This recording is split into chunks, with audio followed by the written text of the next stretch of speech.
It's time to feel the rage.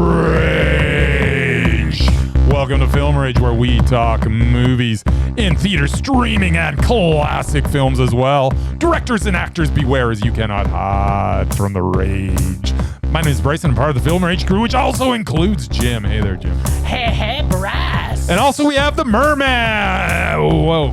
Where's Merman? What? He's not here. He's working hard for his money. All right. So hard for it, honey. Fair enough. Well, I guess with the introductions out of the way, let's rage on. Usually I talk to the Merman for a while. It's kind of throwing me off. What would you want to say to the Merman if he was here? I never know until I'm talking to him. Oh, okay. It kind of takes on its How's own work, thing. Merman? And he's terrible. How's life these days? He's terrible. It's a pretty good Merman impression these days. It's true. I'm not going to lie. My poor little Merman. Wish he was happier. I wish he was too. Thank God he's gorgeous. Yes. Because it's better to look good than to feel good. Feel good. If Fernando taught me anything. And that's what my mom taught me. There you go. Fernando's private hideaway. Yes. Darling, don't be a schnook. It's not how you feel. It's how you look. And you look marvelous. Anyways, go on. All right. Well, thanks to Open Sporters. If you love our independent podcast, please like, subscribe, share, and give us a 5-star rating on your listening platform, or support us and join the Film Rage community, or don't at buymeacoffee.com/filmrageyc. If you cannot commit to membership, though, you can buy us a movie rental and dare us to see a terrible, terrible movie, and we'll watch it if it played anywhere else in the world in a cinema. Now, let's get to raging on.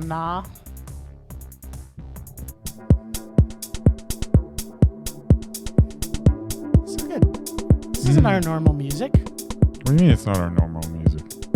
Is this our normal music? This is what we play when we're reviewing the movies, man. Why is it sound groovier today? Oh, it's louder. Oh, it's because I cranked it, because that's what I do when I'm in charge of the board. Because I don't mess around. You're too old. Exactly. All right, well, I'm trying to prove it. Turn it up a bit. Turn it up, Chris. Yeah. I'm about to.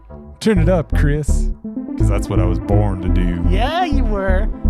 Crisscross make you jump. I sure do.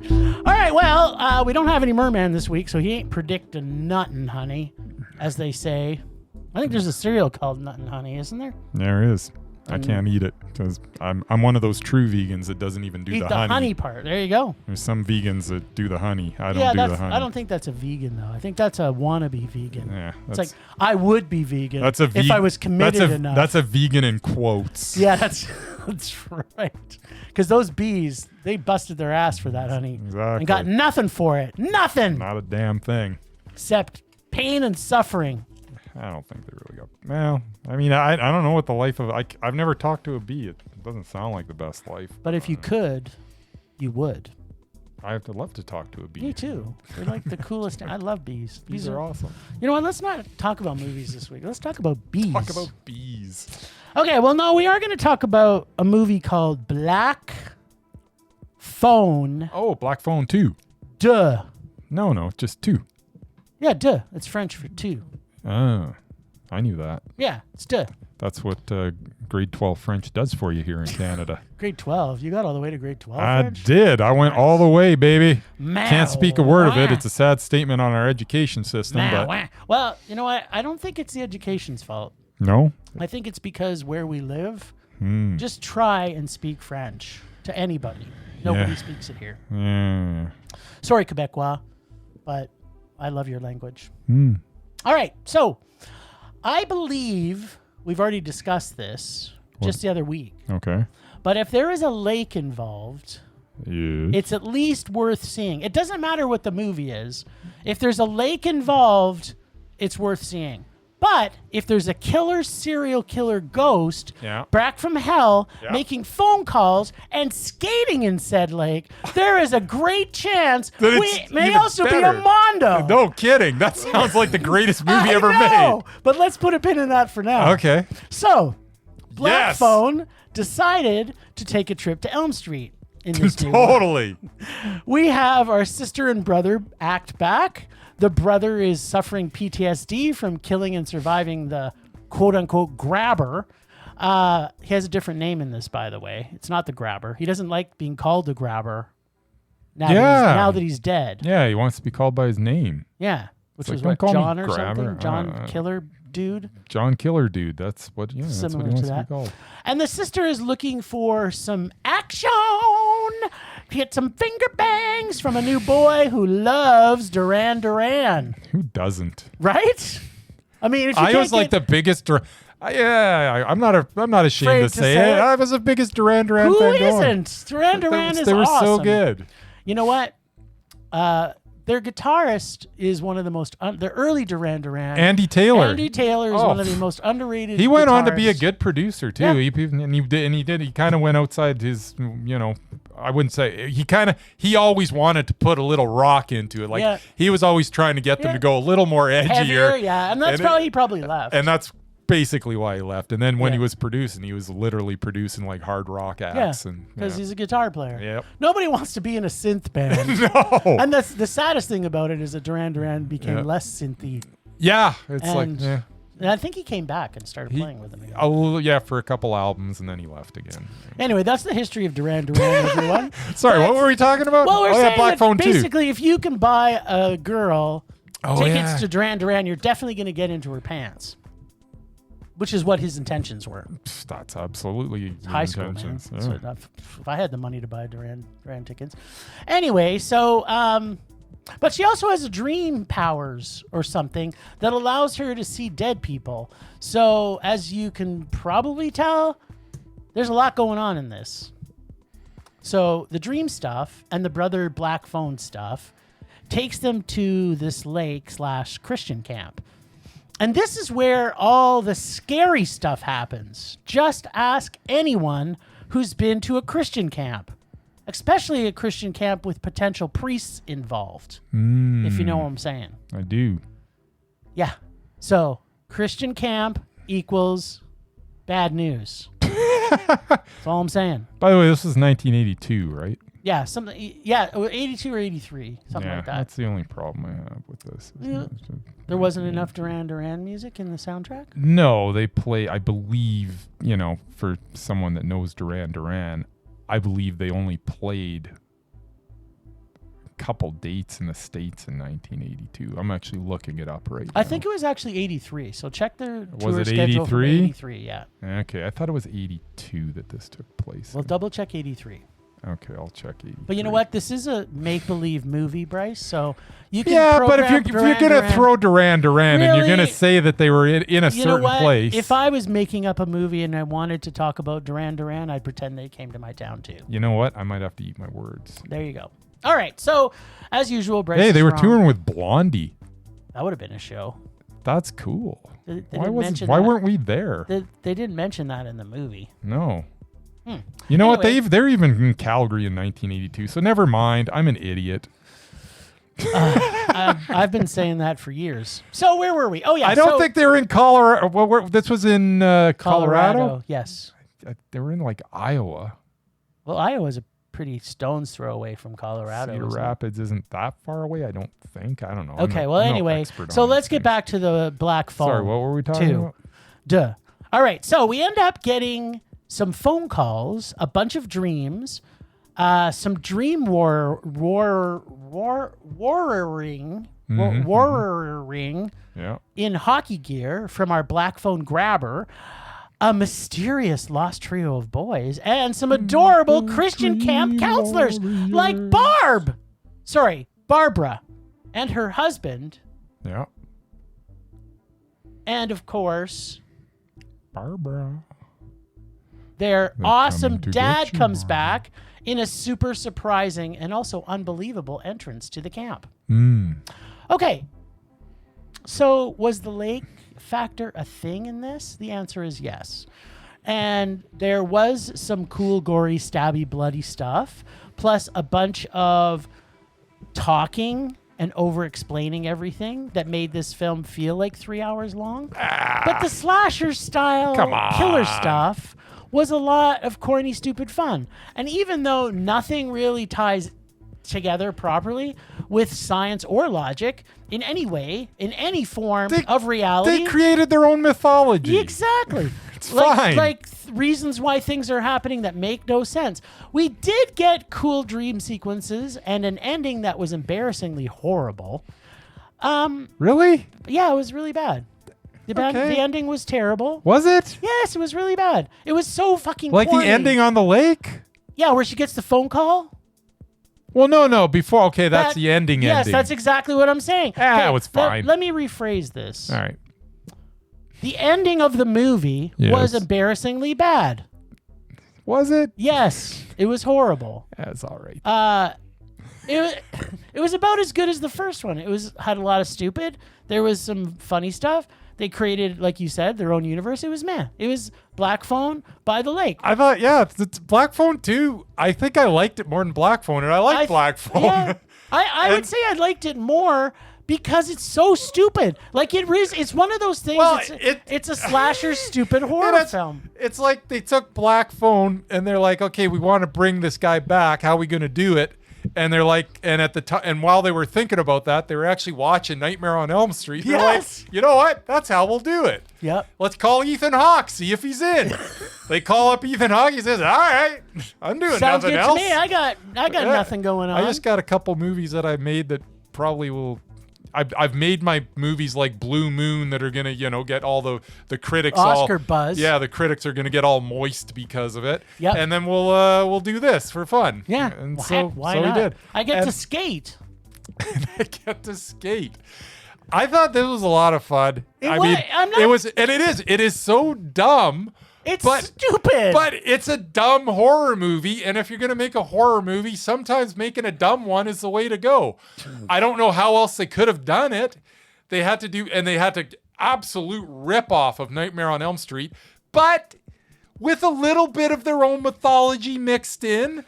They added Casper the Friendly Ghost. Or no, what's the M. Night Shyamalan movie? And I thought that the way they tied everything together through this Christian camp was genius with the mother who was a counselor at the camp. I thought that was all good stuff. Like I was eye rolling the entire movie. I was going right on. I am digging this writing.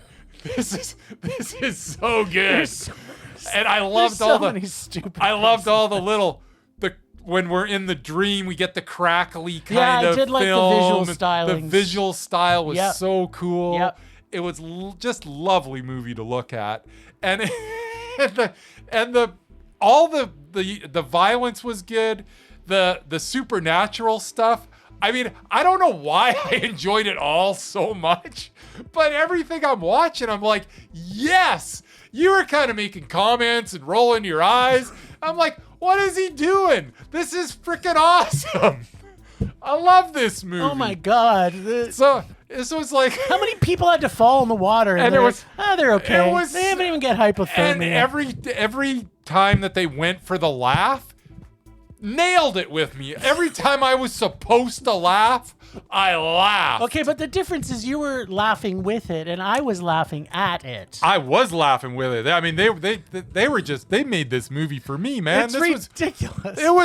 It was a little bit ridiculous, but it's a horror movie. What are you talking about? It was a lot ridiculous. Going in, I'm like, this is going to be the dumbest movie that's ever been made. It was. Because they killed off not the protagonist, but they killed off the enemy, the antagonist, not the enema, the villain. Yes. They killed him off in the first one.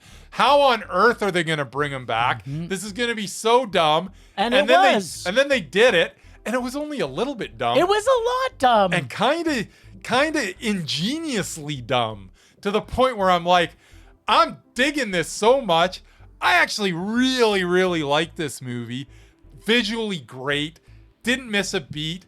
I laughed every time that I was, mixing a little, kid taking his trying to get laid by buying Duran Duran tickets. everything worked for me. Even the concert they were going to.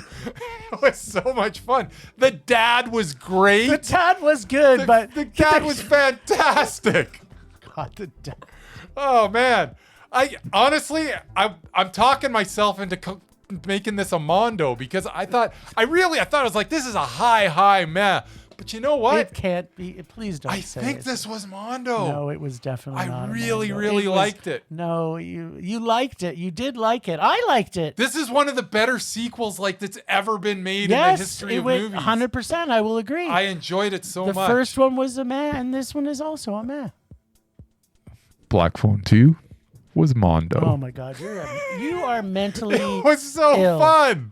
This was fun. It was not really fun. The music was great. The acting was fantastic. Oh my God. Oh man, the characters were so well written. There was some laugh out loud moments. There wasn't a moment in it. Like, I don't know how you thought that this dragged in any way because it was draggy. It was no! like there was so much nothing happening for a lot. There was a lot of talking. There was so much to look at even when nothing was going on. It was just so beautifully shot. This was such a good movie. No, it was Scott Derrickson, I didn't know you had it in you. You don't have it in you. You do. No. I can't wait to see what he directs next. I am on board, man.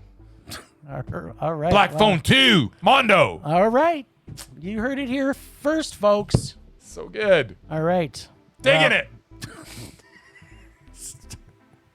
Oh my God. How many fucking people had to die in that lake? Wait. Sorry, so only the kids that died from the it was from the grabber. You know what the best part was? All the people that should have died multiple times in this movie? It's like the whole time you're watching it, it's like, oh, this is Nightmare on Elm Street again. This is Nightmare on Elm Street again. And then they literally... M. Night Shyamalan. No, they literally... Like, the way that Dream Warriors ended is like literally how this ends, other than the very ending. Which was horrible. But where you've got the one guy in the real world, and I don't want to spoil anything, but it was just so good. I loved it. All right, well. If you're going to rip off Nightmare on Elm Street, do it like this. Ethan Hawke. You're a master, baby. You're the best. You're so good at this. Well, I have a feeling we're going to disagree on this one, too. Really? What do we... I don't even know what we're reviewing. Good Fortune. Good Fortune. All right. So, Aziz Ansari has done an updated version of It's a Wonderful Life. Totally. That isn't at Christmas. No. But it still has angels. Yep. And it's not about one person realizing their life could or would be better and to believe in yourself and a better life, but two men and an angel and the super talented and amazing Keke Palmer. So Keke Palmer. So I love Keke Palmer. I love her more than you do. I don't think you do. I love Keke Palmer. There is no way you love her more than me. I love her the most. No, I love her the most. To infinity. No. I just infinity'd it. She's mine. Infinity times 2. Oh, fuck. Times 2 to me. Just saying. You know what? She just makes everything better. Doesn't she, though? She does. Like, she comes on screen. It's like instant joy for me. What can she not do? This is the question. What can she not do? I don't know, because every time I've seen her on screen, it's the best part of the movie. It's everything. She takes movies that are garbage, like that one where they were the two that were on... The two friends? The two friends that were trying to get the money Actually, for both the thing. of the ladies in that they were both fantastic. Good. The script wasn't great. No, it wasn't. But, man, it was enjoyable just watching those two, man. Mm-hmm. Yeah, Keke Palmer.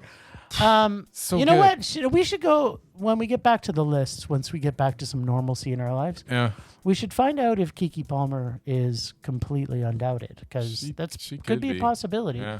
Anyway, she's definitely mesmerizing. Oh, unbelievably mesmerizing. So we will get there, Keke. Don't you worry, my friend. So this is one of those feel-good films with apparently all the greatest Canadian actors in Hollywood. But Keanu Reeves was in it. Plus, like I said, some American actors to round it all out. The story is basically Aziz and Seth Rogen, who's a wealthy .com type of person, super entitled, and they switch lives. And then, so it's kind of like the movie, The Swapping people one with. There's been a ton of them. Yeah, there's like a Trading Places. Yeah, sure. That it was like Trading Places. That's exactly what it was. With with Jamie Lee Curtis. Remember the Trading Places with Jamie? Well, she was also in Trading. There's too much Jamie Lee Curtis was in Trading Places, and she's also in that Trading Places one with Freaky Friday. Freakiest Friday of the Friday. You weren't talking. Were you talking? Well, this was more like Trading Places than Freaky Friday. It was like everything. There's in fact, it was almost. It was like if you took Trading Places and smushed together with It's a Wonderful Life. That's exactly what this was. That's exactly what this was. You're 100% right. So, So where was I? Okay, so they switch places, and. Then we get Keanu, who was the angel who fucked it all up and gets fired and becomes human. Yes. The story is one of those self-reflection films that has us looking at how and who we are and ultimately what is important in life. We learn that tacos and dancing are the two greatest things in the world. Yes. And being with people you love is more important than money.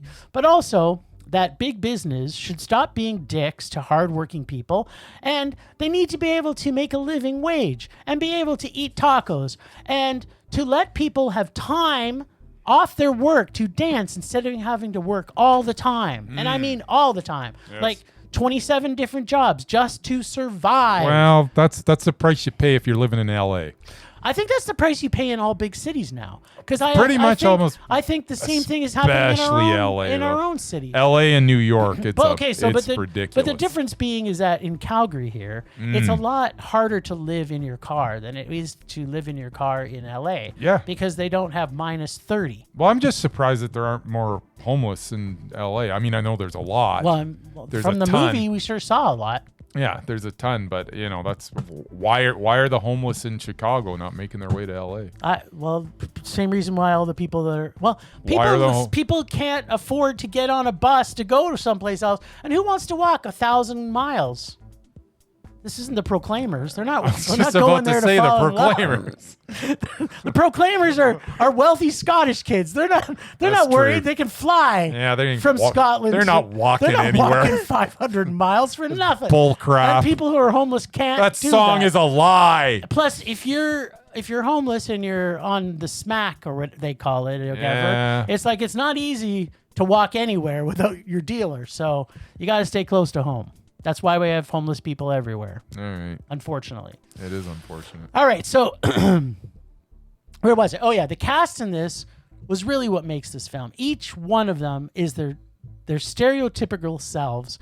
And I feel if you like this group of actors, that you will fall in love with the story, which I did. And this feel-good movie had me crying and laughing, and seeing my main man crush, Keanu, being an angel just brought me to a place of Mondo. Well, that's what I would have said if this was 20 minutes shorter. Switcheroo. If it was 20 minutes shorter, I really did like the story. I liked the characters. I liked the message. But I think this felt too long of a story. It's only an hour and 37 minutes, man. Yeah, it's not 3 hours? No. It kind of felt like 3 hours. You want it to be on that you actually want it to be that exact threshold for a document. Yes, 77 minutes. If this was 77 minutes, this might have been Mondo. But the extra 20 minutes. Yeah, it was 97 minutes. If it was an hour and 17 minutes, right? This might have been Mondo. So, sorry, Keanu. Wow. It's a man. I like this movie. You know what? It's very heartwarming. I mean, It's a Wonderful Life is one of my favorite movies of all times. And that's 3 hours long, but it feels like 20 minutes. This was an hour and 37 minutes. It felt like 3 hours. But I really liked it. It was a man. Yeah, I didn't think it dragged at all. It was fine. Hour and 37 minutes. I thought it went by pretty quickly. Seth Rogen, Ansari, Palmer, Sandra Oh even. Keanu Reeves was this. It's like, well, that's the whole thing. Keanu Reeves annoys the hell out of me in most of his roles, but in this role, him acting like Keanu Reeves really fit the role, like perfectly. Aziz did a really good job writing this. Sometimes casting people put Keanu Reeves, who is a round peg, and they try to stick him into the square hole, and it doesn't work for me. But the round was put in round this time. It slid in nice. And Keanu Reeves. He just did a really filthy hand. I didn't. I don't know what you're talking about. But Keanu Reeves was absolutely fat. Like every time his mouth opened, it was enjoyable. Pure gold. It was gold. And Keke Palmer, my God, she is just the most enjoyable actor to watch. Like, I don't know if I can't think of anybody that's just more likable in the world. On screen, I've never hung out with her, obviously. On screen. She's probably in real life a really horrible person. She's probably the worst. But on screen, she's like the most likable person. Yes. Always. Even if she's playing someone that's not super likable, which she usually is, but occasionally there's an edge to her. And she's just so, I can't get enough of Keke Palmer. Like, I wish she was in just everything. Why isn't she in everything? I don't know. Why doesn't she start hanging out with Paul Walter Hauser? Because he's in everything. This is such a cookie cutter, by the book kind of movie. Yes. It's not exploring any new territory. It's not. It's direct ripoffs of many before it. Both movies we've talked about. There's very little that's original, but it's so freaking well done. It's so funny. It is brilliantly cast. Yes. I just laughed and laughed and laughed. I haven't seen a comedy in a long time that held up throughout the whole thing, where I was still laughing at the end as hard as I was laughing at the beginning. I enjoyed this immensely. Good fortune. I have been handing out rages so much lately.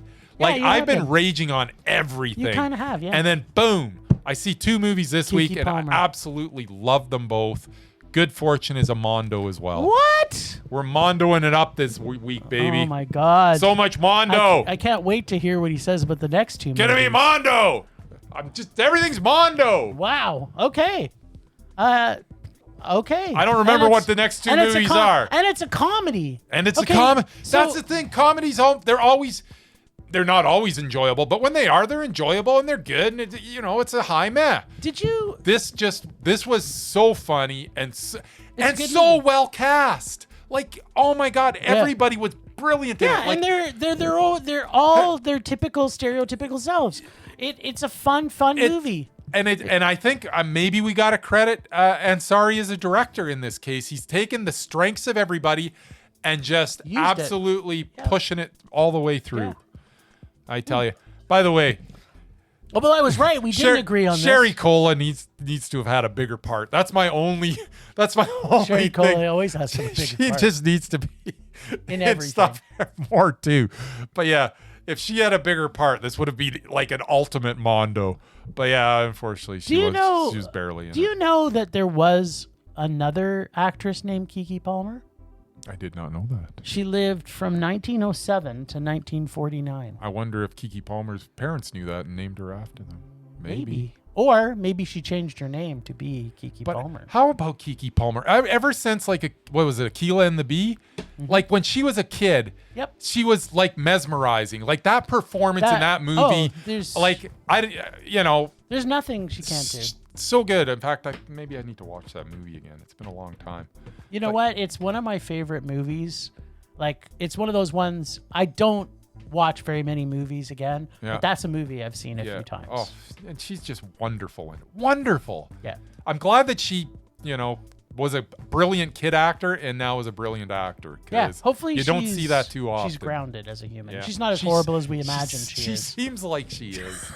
But then I'm just judging from what I see on the screen because I know nothing about her. Well, because we actually know nothing. So just so everybody knows, the amount of content that we watch on this podcast, like you're just getting some of it because Bryce has a whole other life outside of this. But my life's basically surrounded in movies because I volunteer with film festivals and I'm crushing a shit ton of movies on there. But now you're retired, so... you got even more time. Do I? No, well, I have not less. Really. I have less time. But how did that work? I forget where I was going with that. But, I don't know. But what I'm saying is that when we tell you Keke Palmer's fantastic, you just gotta believe us. Oh, so good. All right, so we got After the Hunt. I don't think we might not agree on anything this week. After the Hunt. I forgot about After the Hunt. Yeah. Well, okay. now you will. Okay, so. Right after what the hunt. do we say about this film? This film takes on some huge topics head on, Yep. and does so with some creative filming style, not all of which I think was completely well done. The writing is very clever and witty at times. Most of the wit comes from the amazing and brilliant Michael Stuhlbarg. Stuhlbarg is so freaking good. He is freaking hilarious in this. And I just man. fucking brilliant. With an equally as talented cast, but also Julia Roberts, who was, to be honest, was at her least repulsive that I've ever seen her. All right.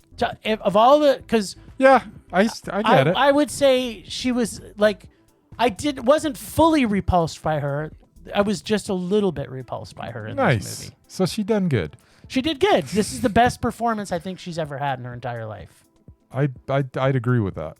All right. So maybe we are, I don't know, I don't know where this is going. I'm just kind of confused. Anyway, the music in this at times, well placed, and at other times it's tedious and annoying. And I was thinking maybe that was intentional, but maybe not, because I don't think I was supposed to be annoyed at the times I really was getting annoyed at how the music was placed in this.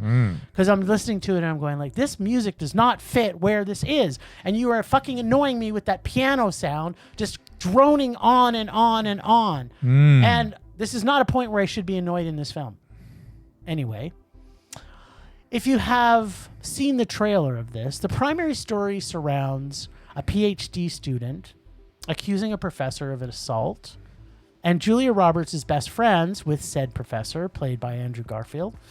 As mentioned, the writing is very well written at times and keeps you entertained, but Julia's character, which we know is hiding things right from the very beginning, takes way too long for us to gain insight into her character before I personally got tired of the story and her.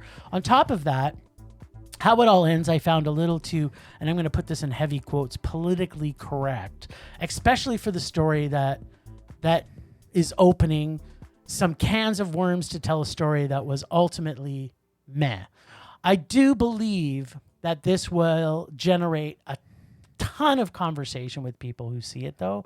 So kudos again for that, Lucas. How do you pronounce his name? Giorgino? Gino? Isn't it? It's Luca Guadagnino. Guadagnino, yeah. Who I think, who I think,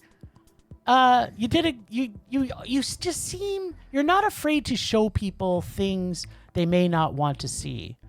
And if everybody doesn't remember him, because I can't pronounce his name, but Luca. He's his name is Luca. He lives on the second floor. Yes. He was also the one that brought us James Bond doing anal in his last film. So I think maybe if he would have shaved 10 to 15 minutes off this might have made this a perfect film. And if you change Julia Roberts out for somebody that maybe isn't as repulsive, this also might have helped. I really, really like this movie. There was a lot of things in it that's going on, and a lot of times it went in a bunch of different directions. And I find sometimes with his films, I can't fully get into all of the characters that he's developing. Like, we had a disagreement on the tennis film. Challengers, yeah. You loved it. I thought it was awesome. Yeah, I didn't love it as much. And this is another one that I couldn't fully wrap my head around. It's not that I didn't fully understand the story. The story is taking you places, again, that you may not want to go. But I didn't really feel there was enough character development in some of the characters that I felt it should have. So it's a high meh, but it's still a meh for me. Yeah, I always have like super high expectations from this particular director because I know how brilliant he can be. Yes. And sometimes he gets there, and sometimes he does. I mean, like Bones and All, my God, is one of the greatest movies. Queer was like one of the greatest films amazing. Ever made. You know, Call Me by Your Name was amazing. Yeah. There's so many just fantastic. But then he, you know, every now and then he makes one where I'm like, Didn't you find this long though? I found this long. I found the performances were good, but as the talented actors that he got in this movie, I thought only two of them were fantastic. Stuhlbarg. Stuhlbarg and Sevigny were the only ones that were really, really good. And everybody else was okay. Edibiri, I expect more from her. Garfield, I expect more from him. I didn't think he was fantastic in this. No, I didn't either. But, I mean, the thing about Luca is that he typically swings for the fences, and it felt like this was a little more safe, and he didn't really swing for the fences with this one. And he Do you think that's because of the ending too? Because that's, for me, I thought he could have ended this. Like this is one of those films that if he ended it differently than he did, it would have been a Mondo. I get why he ended it the way he did, I don't like this ending at all. I don't want to tell anybody what it is. No, there's no reason to. It did not feel right for what the movie was. Yeah. I'll be honest, I was bored through a lot of this. Yes, I said it was. It's one of those weird movies. Like, if you go into one of his movies, there's going to be brilliance in it. Even in his movies that I didn't think were like Mondo, there was still Mondo parts in it. Yes. And there's absolutely Mondo parts in this. Some of the scenes with Stuhlbarg, every scene was Stuhlbarg. Yeah, it's just not just fantastic. one. Every single one. The one where they're in the kitchen and they're having dinner, and they're having an intense he decides he's gonna conversation. take his dinner out to the other room because he's done with this conversation, and then cranks the music because we know what he thinks. Oh of this my person. God! Yes, it's just so brilliant, and there's a lot of brilliance in it. Like, moments that gave me like such joy because the filmmaking was so good. Yeah.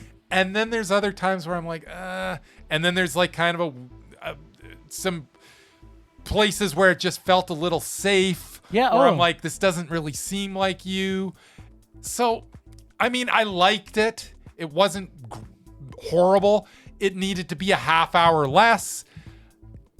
Julia Roberts was okay. Perhaps we needed someone else in that role. It's the best she's ever been, but what does that mean? When you're repulsive, I mean, how good can you be? But I honestly thought that some of the performances should have been better because I expect more from those people and from this director. Yeah. I'm surprised that they weren't fantastic. Yeah, especially when you talk about challengers. Like when you look at challengers in particular, I felt the same about that in the sense that the acting in it was so good and it elevated those. He elevated those actors. Oh, those three leads were like, they were just. I mean, one of them's proven that he's fantastic in almost everything, anyways. But the other two, were beyond what I thought they were capable till that movie came along. So and that's what I expect from Luca, and I didn't get that. Yeah, but I did get a decent movie. It wasn't awful. It's not. Maybe my expectations are too high. See, it's just meh. It was a meh movie. So we did agree on the movie. Amazing though. He's just God damn, this guy's a good actor. He is so good. Yeah, he's just so fucking good. Yeah. I got a stool boner. Yeah. I'm not gonna lie. Yeah, well. All right, so did you see the last movie, Kiss of the Spider-Woman? Did you get to see it? I saw it. Well, no, I didn't. Well, I didn't see it. Oh, you saw the trailers? No, You saw the original. No. You saw the musical at the theater? No, the musical at the theater. This is based on a musical. Right. No, I did not. I sat down. Yes. It started. Yes. And then I woke up when the credits were rolling. No. Because they did have a Tuesday night showing. They did have a later showing? On Tuesday. Oh, it was my God. Cheap Tuesday. Oh, God. So I saw it. Well, but I didn't. Oh, okay. I got there after work. You absorbed it. And I sat down. I woke up at one point and Jennifer Lopez was dancing. And then I fell asleep.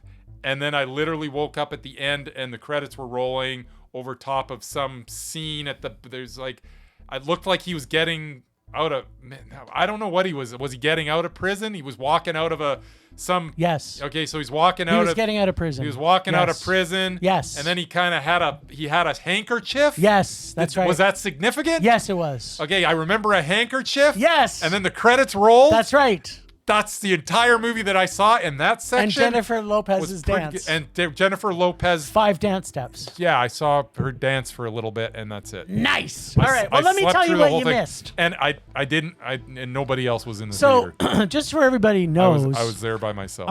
Our Little Merman also did not see all of this movie also. There you go. He had a chance to see this at one of the film festivals. Thank God it was only $8. He went and saw 15 minutes of it, and then he walked out of it. Oh, he saw more than me. Yeah. So Murray has actually seen more of this than Bryce. Neither one of them can actually rate it. Now, I'm going to tell you about this film. All right. And actually, I'm surprised it was only in one cinema in here. Like, I would have thought this would have been a huge release. Like, it's got a big name in it, and she's a big part of this film. Yeah. All right, so the original movie of this, the movie, is probably one of my favorite prison tales ever made, except for maybe, of course, Chained Heat, which is everybody's favorite prison movie. Let's face it. It's so good. Like, the story it tells of Manuel Puig's 1976 novel is heartwarming, and it's so well done with Raul Julia and William Hurt as the leads. Yeah. It's just it's a movie masterpiece, and people need to see it. It's just so brilliant. It kind of makes sense to me. Like, oftentimes we'll talk about musicals, and in this, it makes sense that we would eventually get this as a movie. After all, we've already got the movie, and then we got the Broadway musical, so it was only a matter of time. Mm-hmm. And the story itself also makes perfect backdrop for a musical. I mean, the story of these two men in prison, and the whole story is an escapist type of reality. It totally fits with it being a musical. Unlike most musicals where they throw singing in randomly, every song in this makes sense as to why it's in the movie. When and I'm putting this in heavy quotes, musical part comes in, it's true musical spectacle that brings bright contrast to the dreariness of the prison cells, where our story takes place mostly takes place in the prison. But when the musical portion comes, it is just like you imagine from the 50s or 40s. Those big, bold, beautiful dance numbers. It's just a sight for the eyes. For those of you who don't know the story, it takes place in 1983 in an Argentinian prison where an important political prisoner is being held and has important information that the evil dictatorship wants. So they drop a convicted homosexual in with the political prisoner to get the important information out of them. The story has both prisoners become vulnerable and entangled in ways that had us, the audience, romanticizing a happy ending, where Argentina isn't the horrible, unfair place it was in 1983. Mm-hmm. I don't think this story could ever be told where it's done badly. The story itself and what happens in the story is just so good that, this did it the best that I think it could possibly done for a musical version of the story. The issue is that some of the acting that takes place in the prison cell is very stage show acting. And let's face it, Jennifer Lopez is not a great actress, but even a worse dancer. Watching her hoofing around the whole well-lit and beautifully shot dance scenes were quite painful to watch. She's not a dancer. I don't know, like maybe she dances when she sings, but like all of it, like I'm not a dancer either, but I have seen enough dance to know they dumb down the dance. Apparently her dancing put me back to sleep. So. Yeah, there you go. Well, because like they dumbed the dance down. It's like she was wearing some skimpy black outfit, and then I fell asleep. You know again. what? She looks great for her age. I think she's 56 or something. Is she? She looks great for her age. Kudos to you. I don't think casting a 56-year-old Hollywood Hispanic starlet was the right choice in here. Her singing was great. I don't know any Jennifer Lopez music. She's a good singer. There was a song that stuck in my head afterwards, which never happens usually in musicals because they're usually all throwaway. It made me go back and want to watch the original, which is brilliant. So for that and for these characters, it was a man. I love this story. The story that it tells. I actually do want to watch this sometime. I'm not going to go pay to see it again. Yeah. But I will watch it again when it comes out, yeah. Because I'm just curious because I've never seen the musical. I don't know anything about I've only seen the original movie. Yeah. I can't imagine that, Jennifer Lopez is the right person for it, as you say, but I can't say because I haven't seen it. Yep. But when you're gonna you're gonna start comparing the original to this, and Jennifer Lopez, I can almost guarantee is gonna be no Sonia Braga. Yeah, it's just she's not. It's just not gonna happen. But no, she's not. And I think again it's another situation where she was the least repulsive I've ever seen her. Yeah. But I just don't think she was rightly cast in this. I don't know who is the right person to cast for this. Maybe Shakira. I don't know. Like somebody who's younger. Now, the story has it that she is an aging... But an aging Hollywood starlet is in their 40s, not in their late 50s. Yeah. So, yeah, I don't know. And the persons that she's dating is like in their 30s. So it I don't know, didn't fit well, but I did enjoy the musical aspect of this. Like it really does. It takes you to a place where you can feel and of course there's the whole questioning of their love together, the two of them, which it's this movie. Like the story is just so good. People should still see this. It's a shame it's not playing in enough cinemas to be honest. And then revisit the original. Yeah, and then of course revisit the original. So it's man. There you go.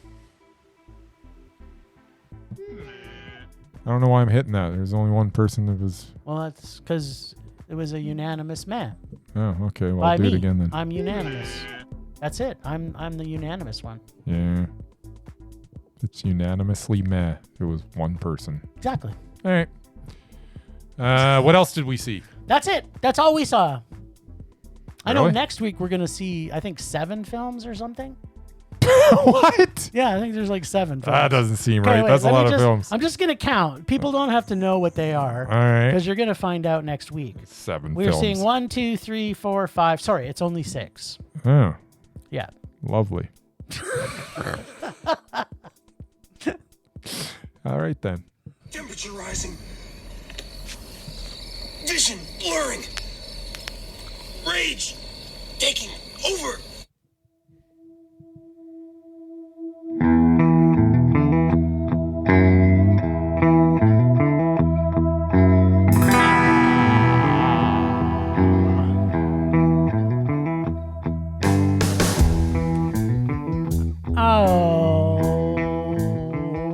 Righty now. Okay, my rage this week is that I kind of wish that Kiss of the Spider-Woman was in more cinemas. It was odd that, like, here in Calgary, we're a pretty big city. Yeah. What do we got? Like 40 billion people? There's 41 billion, I think, now. 41 billion now? Another billion people. There's 41 billion people in Calgary. We're actually 1.5 million now. And it was in one theater. One theater, yeah. And at that theater, it literally only has late night showings, like after 9 o'clock on like Tuesdays, Saturdays, Fridays and Saturdays, maybe Sundays. Yep. And that's it. And every other time, if you don't see it by 6 o'clock, you're pooped. Yep. It's crazy. And the thing. So that's got to be let's no showings, man. Yeah, and yet they still have films that already didn't do well. Yeah. Like when I went to see it in cinemas, there was enough people in there. There was quite a few. Actually, surprisingly, a few people walked out of it. Yeah. But maybe when I think one couple walked out during the gay sex part, but that's why normally I go see movies. But there you go. I didn't understand why they were walking out. Yeah, well, Welcome to Calgary. But yeah, no, I'm disappointed because I think if I would have thought this would have had a wider release is all, I guess, why I'm more disappointed. Because then when you see, like, I think Tron Ares is still playing in 800 cinemas. Yeah, it's 852 at last count. And apparently they're filling it up every day. I don't know. No, I don't know. They're not? No.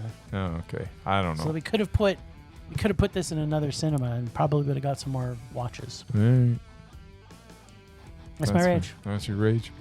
That's fair enough. I didn't rage off any movies. We got 4 pretty good ones this week.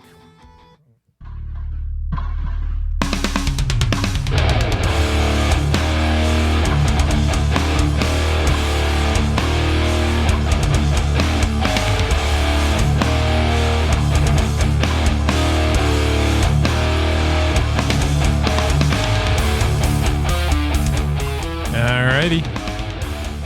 So yeah, my rage this week is we went to 2 movies on Monday, and you go into a movie like Black Phone 2 and you walk in there and it's absolutely packed with teenagers, and you're thinking, okay, get ready for them to just start, talking and creating a ruckus and just being annoying in general, because that's kind of what teenagers do. And I was a teenager once. Oh God, I know what you're gonna So it's like, you're sitting there and you know what? I watched Black Phone 2. It was glorious. Everybody was very respectful. They watched a movie the way you should watch it. If you want to laugh when it's funny, that's always cool. But there was no talking. There was no annoying anything. So then it was completely opposite to what you would expect when you walked. Because I walked in and I saw row after row. Like, it was pretty full. There had to be like 15 to 20 teenagers in there easily. And they were all, it was 2 old dudes, me and you, and a bunch of teens. And I'm like, this is going to be horrible. But it wasn't. I was like, oh, wow, that's so cool. And then we go to the next movie, a movie that's made for a more mature audience. And you walk in and you look, and there's some, a mixed bag. A mixed bag, but basically the crowd that you'd expect. Not a crowd that you'd expect to have a problem with.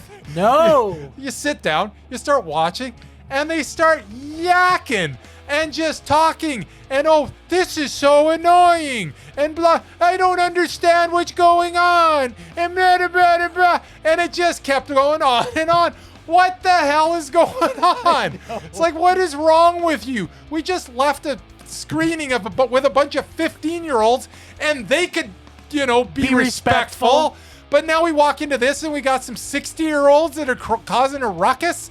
Like, just stop. Act your age. Be respectful. Act your age, not your shoe size, as my mother would say. 60 is a pretty big shoe size. Act your age, not your shoe size. The shoe size, they might be an 8. Yeah. See what I'm saying there? So that's my rage. I was like, I don't understand.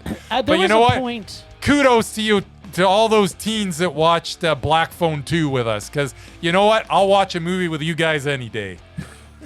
But you 2 little witches that wouldn't shut up. Yeah, like what the? Like, what was that? Here's the thing. I was so close to saying something, but it happened like it would happen for a bit, and then they'd shut up for a while, like right when I'm like almost at my breaking point. Yes. And then it would start again, and they'd get right to my breaking point, and then I was like, okay, no, or okay. And then they'd start again. It's like, just shut up.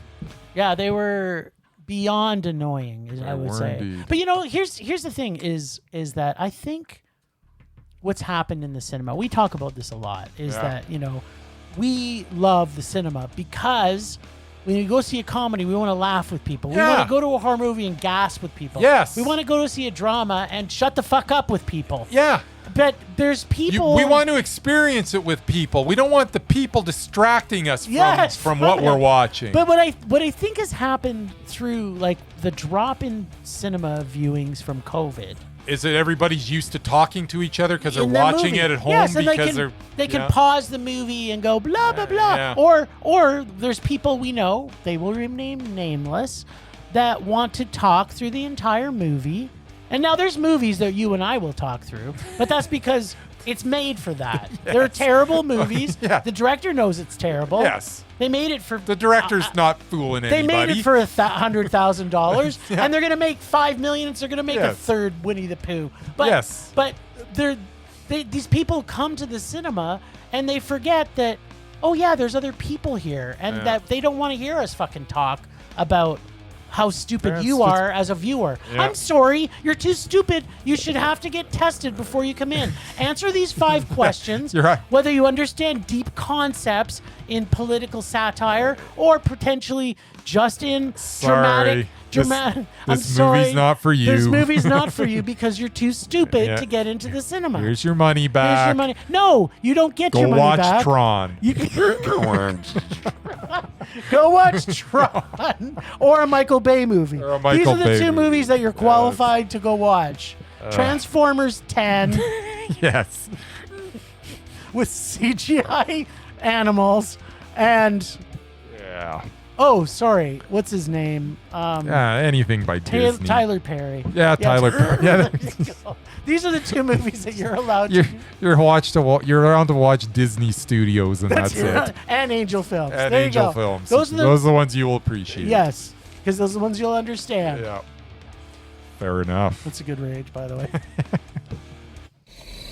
Rage subsiding. Pulse slowing. Anger fading. Is that it? That's it. You know what? I sure hope the Merman's back next week. That's all I can say. Keep us on the straight and narrow. Well, thanks, Ragers, for listening. Thanks to the extended Film Rage family. You can find it in our show notes. Thanks to Casey, the nerdy photographer, for the voice of Rage O'Dan, our god of rage.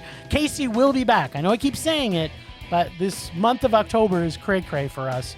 In November, Casey will be back. We'll all be back, hopefully.